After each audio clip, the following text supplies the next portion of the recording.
đây đi xuống đưa cho nhà bố hành nè. Tối mai có làm cái gì vậy? Đi vô mua đó. Kìa bố này kìa. Đây con nhìn đây này.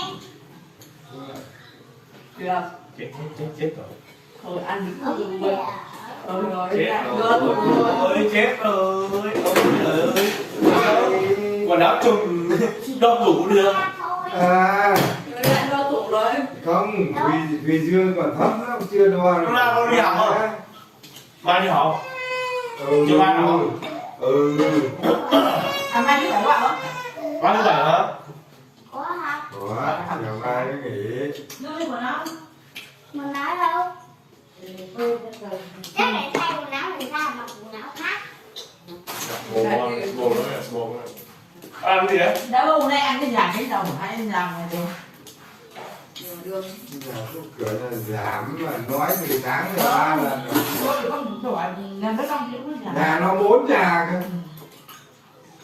Đất đai nói chung là ngang với lại Bye bye đâu, bye bye bố đi. Đi gió. Ok, đấy.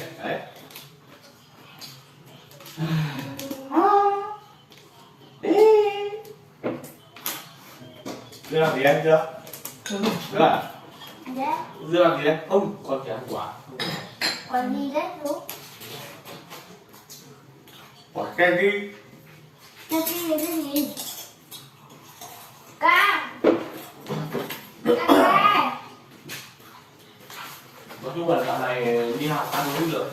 Đâu. Con mang mát thôi. Người cũng không ấy. Ăn được. Không được. Không má. Đấy. Quần áo hôm nay thay gần như hoàn toàn. Không thấy là tốt rồi. Quần áo hôm nay về thay gần như hoàn toàn hết. Không phải được. Mà tốt rồi. Đại nam này cho tùy anh. Con mới đi đó ra. ai còn thương tiếc. Nhặt lên một số tùy anh nó chả mặc con kia. Lâu quá. Ngày quá anh nó còn trẻ nó Mất mất. hết rồi. Ví dụ như Đức Anh với Thùy Anh thì còn có đảo. Làm cái nào lập vẫn là cái này chị Nam ấy chứ. Chị lâu ấy. Không làm. Đâu nhiều việc vì ăn nào. Thời gian cứ Giờ bạn để ý lau bàn đấy. Đâu là nó không là mất đi hả?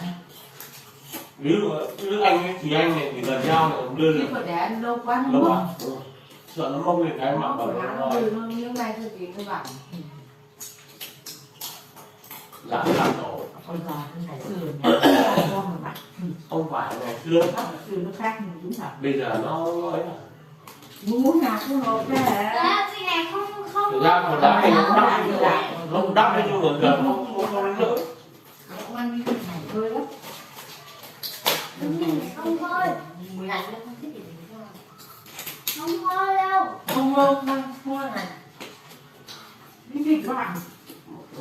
Chứ biết mình làm từ bằng hành đấy bà. Hành tây. Tây. Xong nó không phải hành, nó có tiêu vị thôi. Nó là bột. Thế rồi tối nay nó còn đo thì nó cũng Đấy. Không phải Đấy. Đấy, đây nữa chưa? Hành đấy. mặt thì cũ. cứ tưởng là sáng mai bắt đầu được ở nhà hôm thứ hai đúng không? Mà bạn cứ còn bác buổi giờ rau. 5 giờ Bạn muốn chiều, lấy một thì đừng con rau. 5 giờ chiều bắt đầu công việc nó Đây. Mày lấy ra một miếng hơn một con biết.